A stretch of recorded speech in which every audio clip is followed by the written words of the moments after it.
pengurangan vektor ya, terutamanya. Oke, sekarang kita lihat dulu vektor itu apa sebenarnya. Jadi vektor itu adalah besaran yang mempunyai nilai dan arah. Oke, nah ini contoh vektor. Ya, jadi pakai anak panah dia dilambangkannya. Ya, kemudian ya ini biasa ada titiknya dari apa sampai apa. Lalu kemudian ini adalah penamaan vektornya. Ya, lihat A kecil ini. Jadi vektor dari titik A sampai titik B, vektor AB atau namanya bisa dilambangkan dengan huruf lain dan biasanya huruf kecil. Ya, sedangkan titiknya itu huruf besar. Nah, jadi bisa ditulis seperti ini, AB atau A kecil dan dilambangkan ada tanda panah di atasnya. Jadi kalau kita melihat ada huruf kecil kemudian ada lambang panah di atasnya itu sangat spesifik ingin memberitahu kita bahwa ini adalah vektor. Oke. Nah, kalau dicetak ya biasanya dicetak miring, tapi kalau kita tulis pakai tangan biasanya ya biasa saja ya. Oke, nah ini A ini pangkalnya. Pangkal kan artinya titik start dia ya. Kemudian ujungnya itu finishnya. Jadi dari sini gerak sampai sini. Oke. Nah, vektor ini mempunyai sifat dapat dipindahkan asalkan besar dan arah tidak berubah. Contohnya gimana? Misalnya ini, saya boleh pindahkan dia ke sini. Nah, sini. Asalkan panjang dia saya gambar sama persis. Panjang kan kalau sama artinya besarnya sama gitu ya. Kemudian arahnya, jadi kalau dia memang lurusnya begini, kita gambarnya begini. Jangan ada lebih miring ke atas sedikit atau miring ke bawah sedikit. Kenapa? Nanti saya perlihatkan di slide. Nah, ini ada sudutnya nih. Nah, jadi sudut penting. Kalau memang misalnya ini terhadap sumbu, kita bayangkan ada sumbu X, sumbu Y ya. Kalau terhadap sumbu X dia memang berhimpit pas lurus 0 derajat artinya ya kita kalau kita mau pindahkan ya 0 derajat juga. Kalau dia memang terhadap sumbu X ada miring 1 derajat ya kita pindahkannya miring 1 derajat juga terhadap sumbu X imajiner yang kita bisa apa ya bayangkan. Oke, dapat dilakukan operasi matematika penjumlahan atau pengurangan dan juga perkalian. Nanti penjumlahan pengurangan akan kita bahas segera setelah ini di slide berikutnya. Dapat diuraikan. Oke. Juga akan kita bahas tapi di apa itu? Nanti yang dapat diuraikan ini di video berikutnya, sambungan dari video hari ini. So hari ini kita fokus di penjumlahan dan pengurangan. Next. Operasi pada vektor. Nah, penjumlahan dulu. So beberapa vektor kita bisa jumlahkan vektor-vektor tersebut yang akan kita sebut totalnya itu nanti disebut resultan. Resultan vektor atau lambangnya R. Oke, kita lihat contoh pertama. Nah, ini ada vektor A. Ada lagi vektor B. Ini besarnya mungkin beda ya, tapi kita lihat arahnya itu sama. Sama-sama lurus begini dan sama-sama menghadap ke kanan. Maka resultannya sama dengan penjumlahan mereka saja langsung A tambah B. Jadi kalau contoh ini A misalnya 3. Misalnya B ini lebih panjang sedikit ya. Misalnya kita bilang 3,5 misalnya ya. Berarti resultannya 6,5 gitu saya. Oke. Bagaimana kalau dia berlawanan arah? Bagaimana kalau B-nya tadi ke kiri? Jadi A ke kanan, B ke kiri. Jadi kalau berlawanan arah dikurang. Misalnya kalau T3 terus misalnya ini B-nya ini ke kiri panahnya dan 3,5 berarti resultannya negatif 0,5 ya. Yang biasa ke kanan tuh biasa kita lambangkan positif, ke kiri negatif. Boleh juga kalau kalian mau buat ke kanan negatif, kiri positif. Sama saja.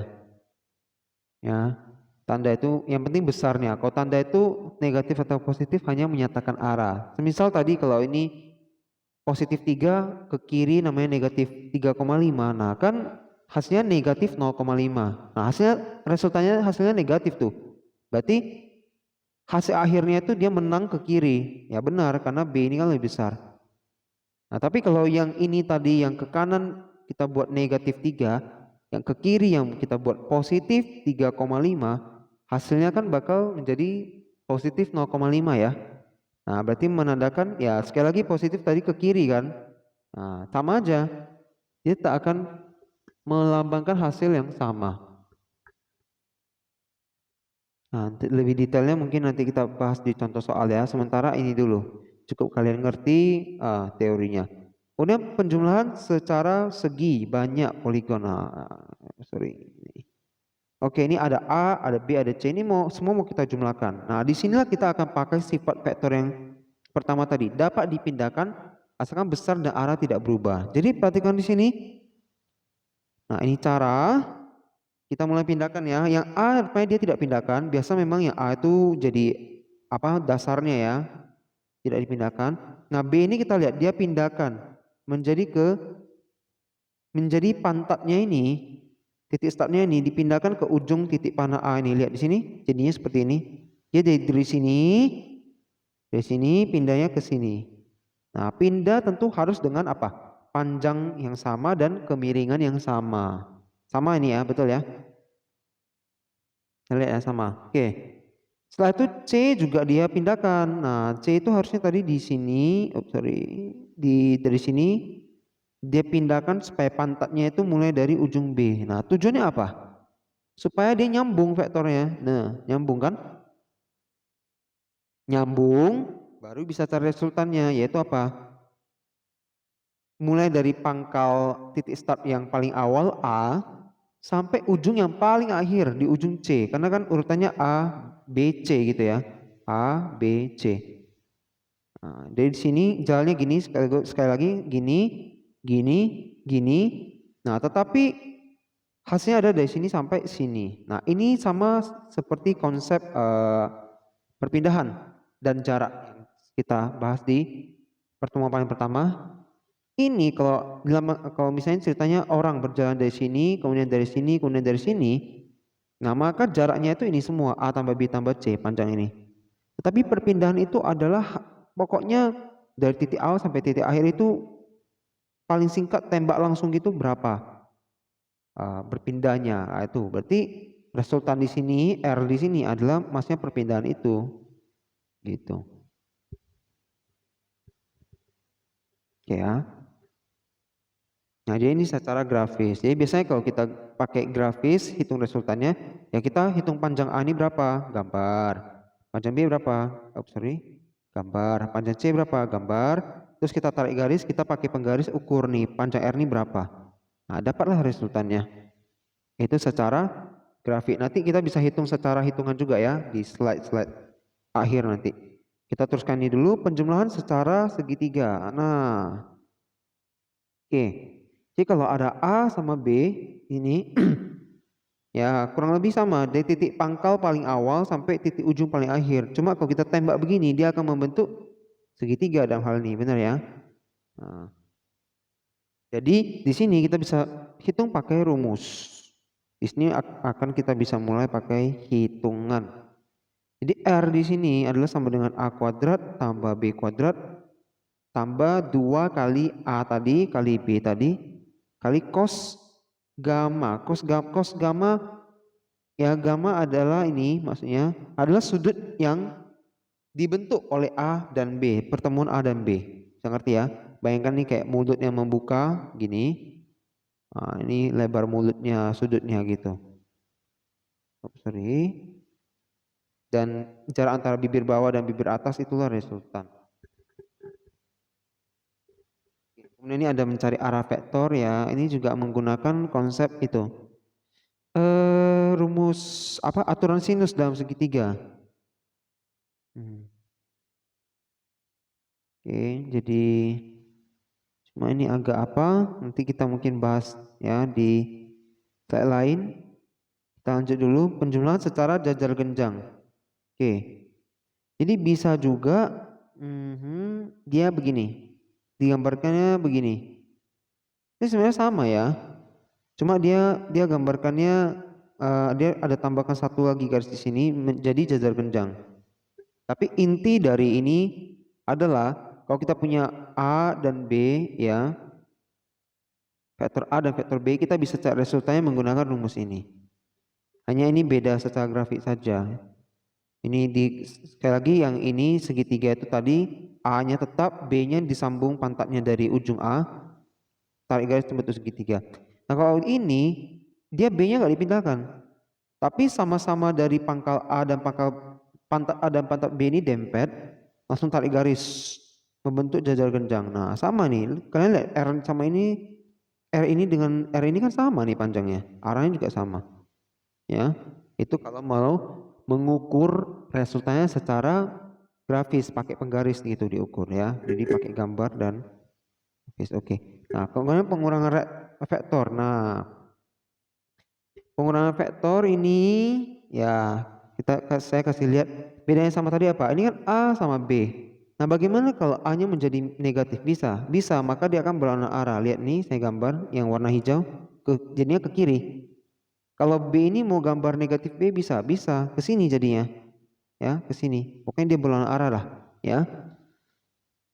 Nah, di sini terjadilah pengurangan vektor. Kenapa? Karena kalau kita mau jumlahkan B sama negatif A, kan B tambah negatif A kan jadi B kurang A ya. Nah, jadilah pengurangan. Maka resultan yang mana? Kita lihat gambar di sini, ini B ini negatif A. Yang A ini kita nggak bahas lagi ya. B sama negatif A, maka resultannya ini. Dia pakai metode jajar genjang tadi. Dari pantat negatif A dan pantat B yang nempel, keluarlah resultannya membentuk jajar genjang seperti ini. Nah, jadi cara gambarnya itu gimana? Kita gambarkan dulu apa nih ini titik putus-putusnya ini supaya dia jadi jajar genjang. Itu dulu. Di kanan atau di kiri. Dalam hal ini kita sebenarnya butuh kiri aja ya. Cuma mau gambar kanan ini saya lihat. Nah, jadi kita butuh kiri aja. Nah, maka next. Nah, kalau kita mau cari tadi resultannya yang untuk A tambah B, B tambah A, sama ya itu ya.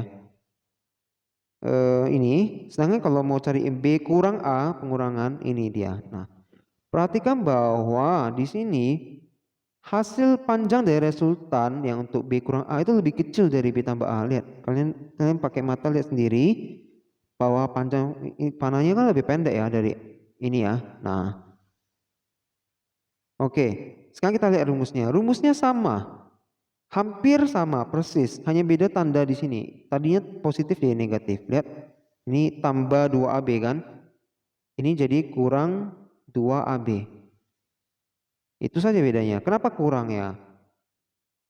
Nah, itu sebenarnya ada caranya bisa mencari, tetapi secara logika gini saja. Sekali lagi, tadi ini hasil kurangan lebih pendek dari yang panjang. Nih, yang tambah ini kan. Makanya dia kurang. Masuk akal? Oke. Nah, atau kadang ini ditulis cos 180 kurang alfa, ini alfanya tadi ya. Sudut apit antara A dan B-nya. Tetapi gini, oke.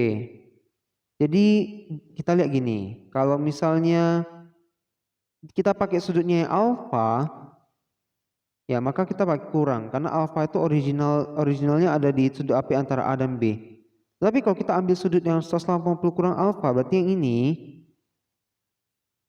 berarti kita balik ke rumus yang pakai tambah dong. Karena kita udah pakai sudut apit antara ini udah sama seperti yang ini kan. Cuma dia jadi hadap kiri gitu kan. Jadi hadap kiri.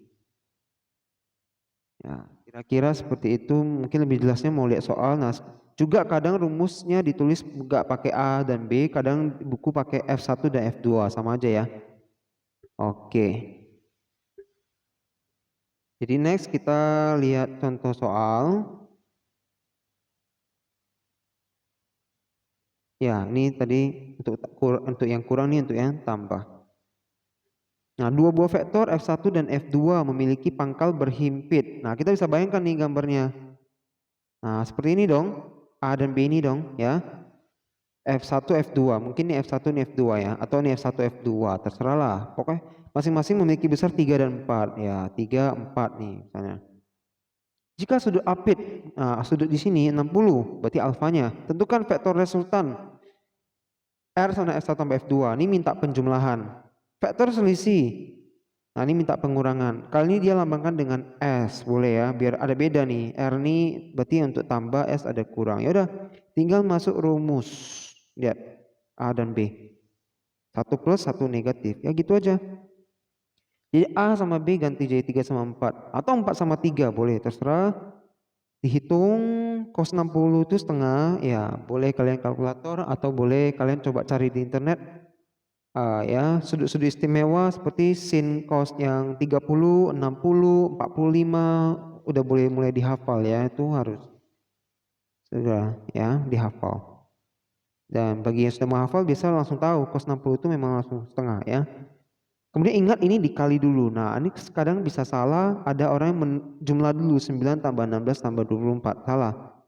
24 kali setengah dulu 12, baru 9 tambah 6, 25 tambah 12 ya gitu. Ini juga sama, kali dulu baru nanti dikurang. Nah, karena kita udah hitung di sini, maka ini caranya sebenarnya udah singkat. A kuadrat tambah B kuadrat kan sama ini. Jadi langsung ambil 25. 2AB cos alpha juga sama, langsung ambil 12-nya. Hanya beda ini tambah, ini kurang. Boleh seperti itu ya. Oke, itu contoh soalnya untuk yang vektor penjumlahan dan pengurangan. Selesai di situ. Nah, berikutnya nanti di video berikutnya kita bahas yang secara ini peruraian vektor. Nanti saya akan tunjukkan. Oke, hari ini selesai. Bye bye.